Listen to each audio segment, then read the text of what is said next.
Hi, welcome to Glenohumeral Gurus, a podcast for clinicians with an interest in shoulder pathology. I'm your host, Margie Olds, and it's a pleasure for me to bring you these podcasts.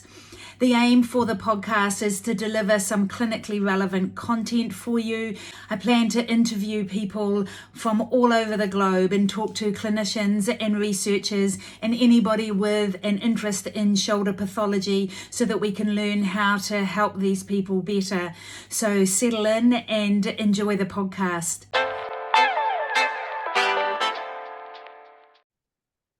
Hey, so welcome back, Dorien, for part two, this time on Degenerative Rotator Cuff tears. It's so great to have you on the Glenohumeral Gurus podcast, and I so enjoyed that first podcast we did on the biceps pathology and all the level of detail and the amazing work you've done there. It's just incredible. So if listeners haven't heard that, then they should go back and listen to the other podcast that we talked about biceps pathology assessment and some great clinical tips. This podcast is on degenerative rotator cuff tears. And how did this happen for you? How did you wind up in this space where you're researching degenerative rotator cuff tears? How did that come about?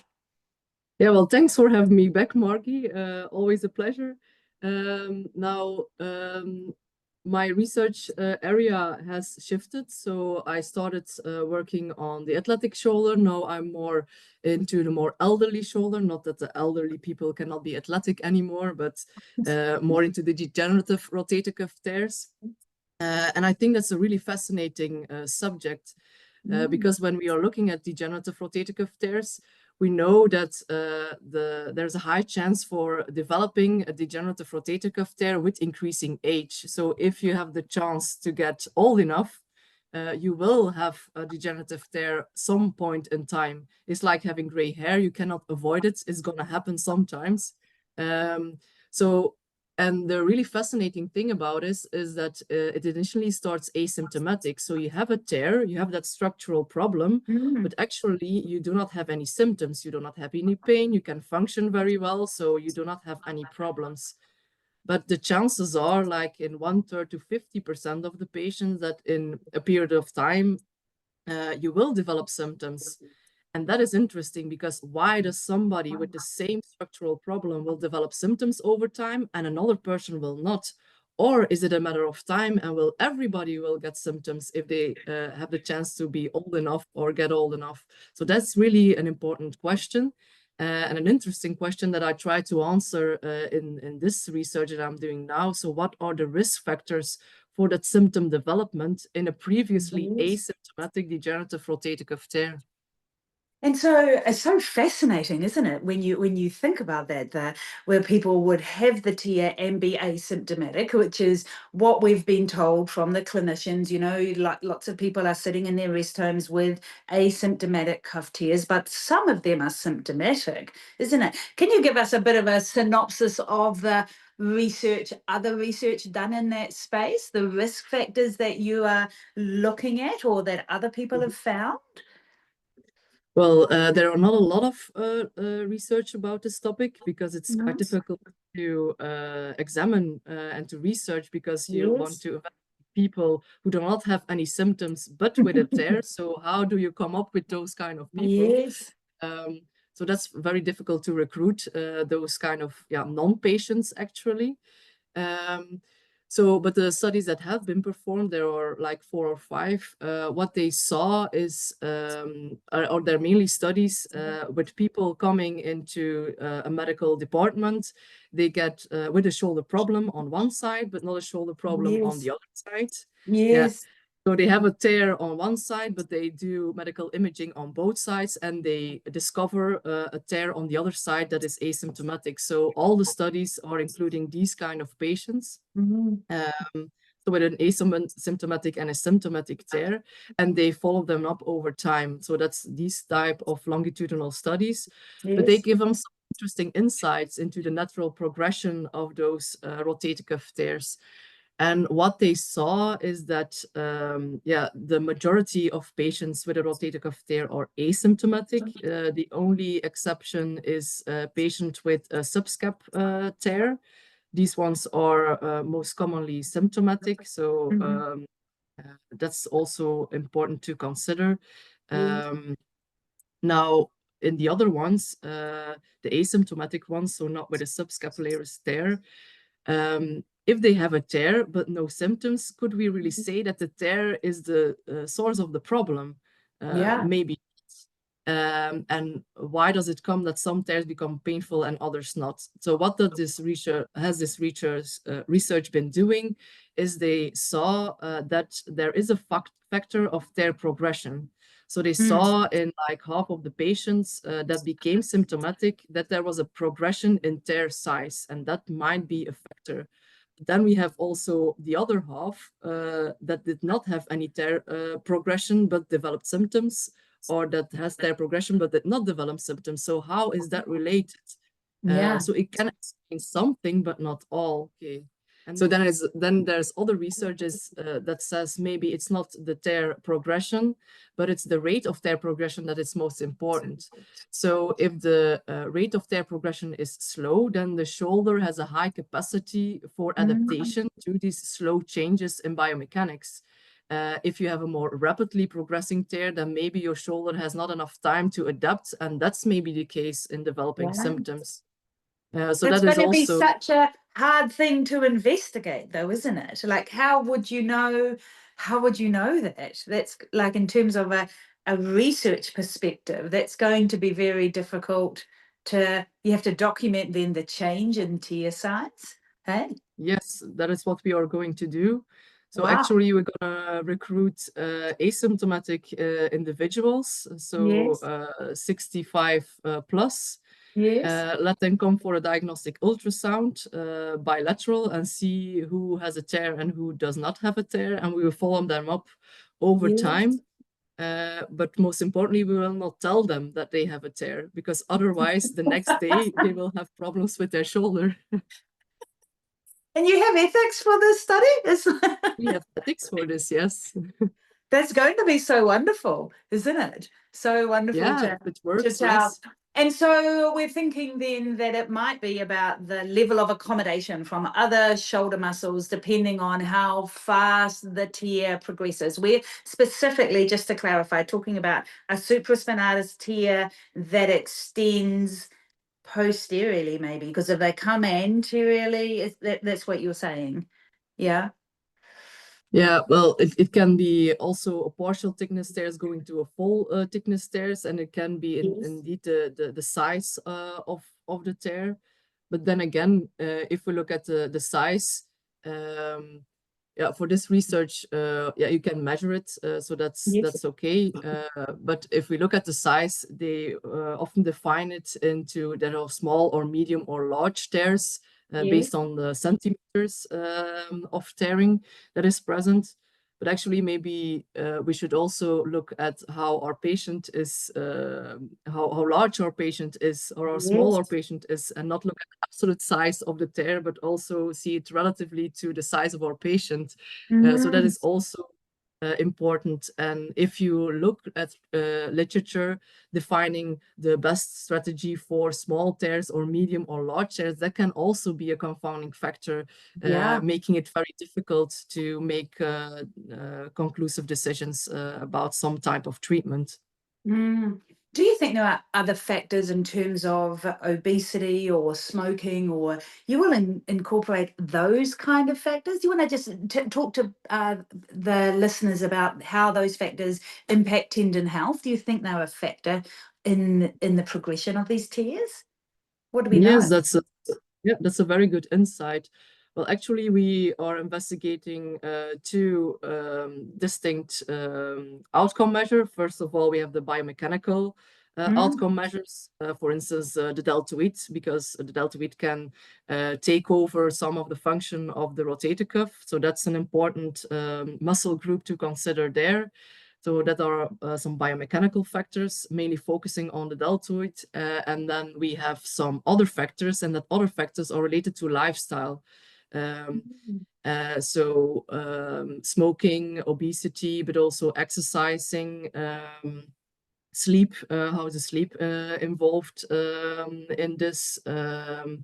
but also if are the patients still working? Are they actively, mentally active or not? That's also important. Do they have grandchildren or not? So we try to really capture a lot of aspects in the lifestyle factors that can be related, but actually it's really a gray zone. So we do not know. Yes. To look So at. I'm trying to think just about the grandchildren. If you have grandchildren, are you more at risk because you are picking them up, or less at risk because they give you so much joy? Do you think, what is your sense?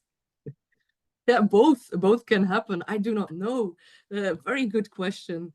It can go in both directions, really. Yeah, that's what I was thinking. This is going to be such a great piece of work. I'm really looking forward to hearing about this. For clinicians, what do they need to know about degenerative cuff tears? What should they know about this? Concerning the painful shoulder, then of course we can do something about this. And then it's a question of are they following some conservative treatment? I guess so, if they're coming to the practice, or have they been doing some surgery? But sometimes they go to surgery depending on some type of factors, such as the muscle quality, the age of the patient, the retraction state. If it's still repairable in younger patients, and mostly younger is less than 60 years. It's not my definition, it's a definition from literature. So that's also dependent on was there surgery or not. But in the conservative approach of degenerative rotator cuff tears, which is mostly the case in the chronic degenerative tears in the older population, then first of all, there is really two things you can do in rehabilitation, and we have two different opinions that are present in literature and in practice. I do not know what your opinion is, but I'm very much interested in what you think about this. But actually in the treatment strategy, you can choose one, you load the remaining cuff fibers that are present over there, or two, you do not load the cuff, but you train the function. You want to unload the deficient cuff and you want to train the function. That are two pathways that you can follow in rehabilitation. Yeah, Now, so interesting, isn't it? Because I think in the presence of, if you have a full thickness tear, then I probably will load around that. If you have a rupture, then I will go for the alternative strategy. So for me, it kind of depends. What do you think clinicians should do? What is that? What I should do? How would you choose the two different pathways? Who is appropriate for loading and who is appropriate for alternative strategies? yeah, I think for if you want the strategy of loading the remaining cuff, then most of the time patients will present with too much pain to start with loading the cuff in the beginning.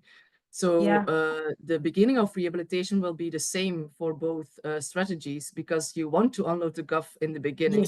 Yes. And then I think it's quite dependent on the type of patient that you have in front of you. Okay. Yeah. If they are relatively young, then maybe, and very active, then maybe you still want to load the remaining fibers if it's not a full thickness tear. I can agree with that. But when it's a full thickness tear in somebody who's older, then yeah, it often does not lead to sufficient results in rehabilitation. They have too much pain to do it. So then I think it's more important to train the function, and then the elevation function is really important. That we do know from literature that elevation kind of exercises are really important and can really have an effect in this population. So I think my main goal would dare to train the function, the elevation function, and not the structure. That will be my goal. Yes. It's so interesting, isn't it? Because I sort of got that sense that that what happens in New Zealand, probably Australia, is a little different than maybe what happens in Europe with regards to loading of how we might deal with these. Because so sometimes, I mean, I would start sort of isometric within the level of pain tolerance, isometric external rotation, and then progressively move from there, but keeping short lever. But I see if you go straight into these long lever ever try to get your elevations, they're painful. Hey, and so then if you are training function, so that's my perspective. And then I think, oh, maybe I don't get that all right. Explain to me training function. What does that mean? Give me some examples of that.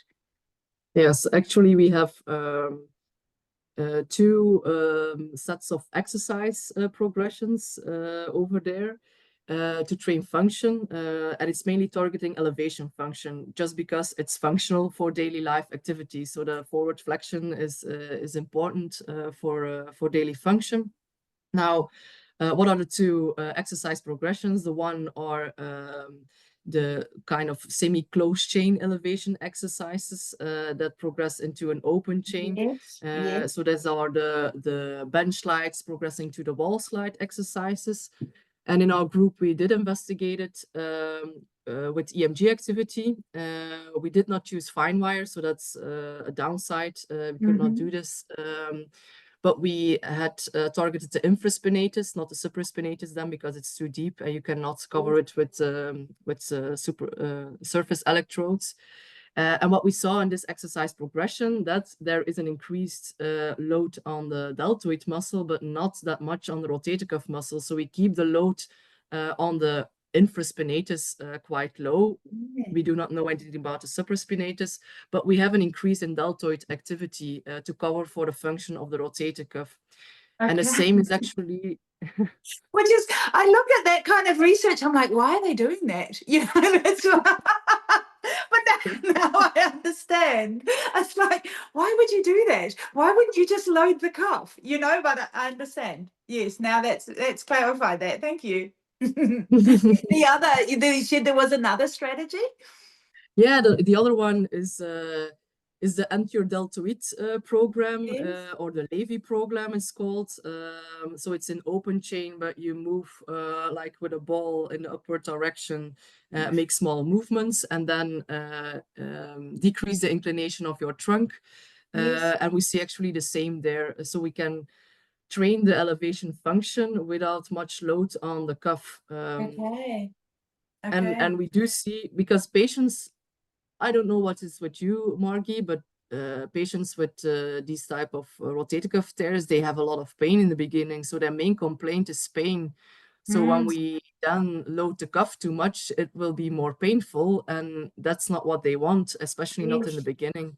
Yes, especially not in the beginning. That's not what I'm saying. In the beginning, you definitely need to unload them so that they can settle. And my approach is not to, my exercises shouldn't be painful. I think I have enough trouble with people getting compliant doing their exercises without making them sore. So it's finding that level of tolerable load, I guess, is what is how I've been thinking about that. But now I understand all the research, because I really didn't know why you were doing those studies. So I look at that and I think, oh yeah, oh well, I don't know what they're doing there, and I move on, you know, but that makes complete sense to me now.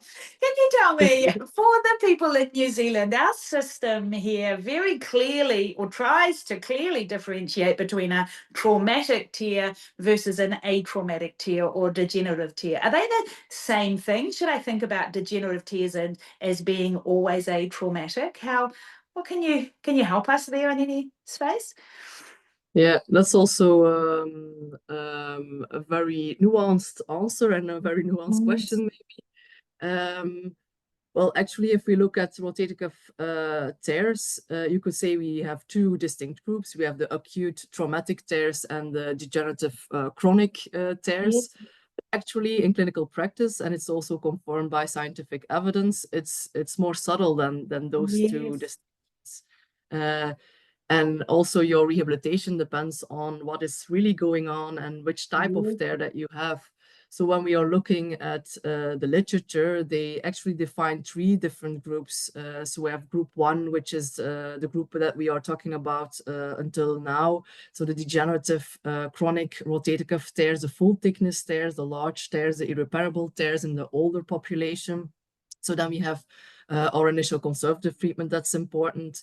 Then we also have the group with partial cuff tears or the smaller full thickness tears. They can also start with conservative treatment, but that's sometimes also a gray area. And then we have the other group with acute tears for that are a little bit larger, so more than 1 centimeter, that's defined in literature, but also the more chronic full thickness tears in the more younger population, so younger than 60, and they need or they advise to have an early surgical repair. So that can be a distinction, but even so, you could say, okay, an acute tear is based on a trauma. So there is a traumatic event in the history of our patient. There is a cause and consequence. So you fell on the shoulder. So that could be the case. In case of a degenerative, more chronic tear, then there's a buildup of symptoms in time. But then you have the gray area. So imagine you are 65 or 60. You fall on your shoulder, you go to the emergency department, they take a scan and they see you have a rotator cuff tear. But is that really the source of the problem that you have at that point in time? Maybe the tear was already there, and now you have symptoms based on the trauma that is not related to the tear, or maybe the tear that was already there has progressed because of the fall, and maybe we should see it as an acute tear of a previously degenerative tear. So that can also be the case. So it's really a gray zone. Sometimes it's very obvious in a young individual that has a very distinct traumatic event in the history, but sometimes it's more subtle than that. So do you have any clinical pearls in terms of assessment for clinicians on these degenerative cuff tears? What should they look for in the assessment of that?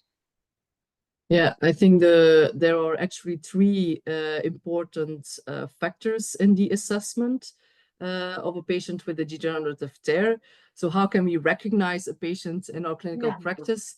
Well, 3 parts. The age of the patient. So if the patient is more than 65 years old, then that can be related to a degenerative tear if they present with shoulder pain.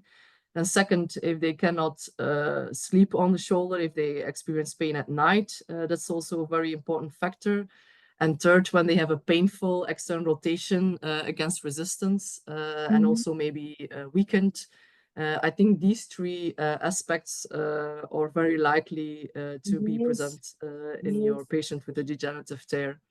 Okay, and we've already sort of covered the different treatment strategies, haven't we? Whether you initially unload and then progressively load, or you look for those alternative strategies to load your deltoid more. Do you have any other tips for clinicians there with regards to the treatment? What they could choose based on the person in front of them is what I was hearing from you. Yeah. So, like you said, we could load the tendon if you want, and if that's okay, or we can unload it. I am also based on the irritability, and we have a nice the star shoulder is a nice way to approach this stage approach for rehabilitation. So I think that's a good way to go. So also based on tissue irritability, what can we do? What can't we do? But maybe the main message over there in our treatment is also based on literature. So they did quite a big study. It was the Moon Shoulder group, I think, concerning the degenerative rotator cuff tears. So everybody got conservative treatment, and they looked at who was happy with the conservative treatment and who was not happy and went to surgery. And then they actually saw that 75% of patients was happy with conservative treatment. So I think that's also an important message to tell our patient that conservative treatment really can work. But 25% of the patients were not happy with conservative treatment, and they went to surgery. And they looked at different factors that could be related to that lower outcome. And they looked at several factors. So they looked at smoking, they looked at pain, they looked at activity level, fatty degeneration of the muscle. But the strongest predictor of the outcome of your conservative treatments is actually your patient expectations of the conservative treatment. So that's also really important to ask for in the first assessment that you do with your patient. how do they think about conservative treatment? If a patient comes to you and says, I have to be here from the orthopedic surgeon, but actually I want to have surgery and this is just a waste of time, then that really tells a lot about how the conservative treatment will progress.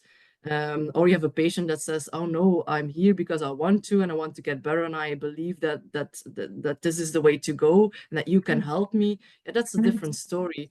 So we Do you should. have any tips for clinicians for the first patient that comes? Is there ways that you could change the patient expectation or things that you think are important that we tell those people so that they understand? Because the patient belief and the expectation is one of the key driving factors, isn't it? But if you could change that, then you could change their outcome. Do you? I think it's important to somehow create positive but realistic expectations from your therapy treatments, from your conservative treatment, and I think a lot of how you do the education with your patient depends on their illness beliefs. What do they think that is happening in the shoulder? What they already looked up, maybe on the internet, or maybe they talked to someone. Because when you look at the internet and you look at rotator cuff tear, then you see like those very bad pictures of a torn rotator cuff that is not always related to the reliability, the reality of what is happening inside the shoulder. Or maybe they said, okay, I know somebody who has a tear and now the shoulder is even worse than ever. So I think we have to know what the illness beliefs are. What do they think they have? What have they heard? What have they seen? What have they looked up? How was the surgeon? I think there's also a very important aspect in how the surgeon has communicated with the patients. Because I don't know how it's in New Zealand, but often these patients in Belgium, they first go to the surgeon and then they get to us. So if the surgeon already says, let's try conservative treatment and we will see if it works or not, that's not a good starting point.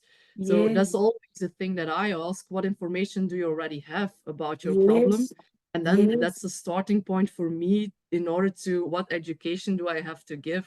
And sometimes I just bring the research to it and says, okay, it is an important factor to consider your expectations about the therapy. But then again, in some patients, you will not manage to change their opinion, but in others you can. But it's good for clinicians to know, isn't it? That, and especially the stuff that we're learning around how important education is and the role that we play in that as an adjunct in your treatment, then it's just really important, isn't it? As a predictor of outcomes and all those factors. So do you have any closing comments on degenerative rotator? It's been a fascinating discussion. Anything else you want clinicians to know about degenerative rotator cuff tears? If you are older than 65 and they do some medical imaging of your shoulder, but you do not have any complaints, do not look at it. Maybe that's an advice to give. So what I'm looking forward to is the results of this study that you're doing, because it's going to be incredibly interesting, isn't it, in terms of how these tears progress and when they become symptomatic and who they become symptomatic in. It's just going to be such a nice piece of work here. So good luck for the rest of the study. Thank you very much, Margie.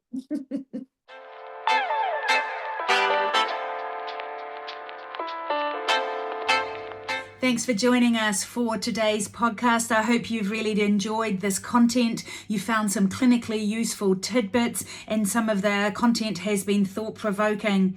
Don't forget you can follow me on my social media for some more up-to-date content. If you're looking for a shoulder brace, you can check that out via our shoulder braces on flawlessmotion.com. And if you wanted an online shoulder course, then I have a range of shoulder courses, through from an introductory shoulder course through to return to sport and a shoulder instability course. You can access these courses on margieolds.com or flawlessmotion.com. That's flawlessmotion.com. And every course comes with a complimentary complimentary question and answer session so we can drill into your understanding of the key concepts of the course. You can also join our Facebook group, Glenohumeral Gurus, and follow along for the conversations and discussions on this page. And otherwise, I look forward to you joining us for the next podcast. Thanks for your time. Until then, stay well, take care.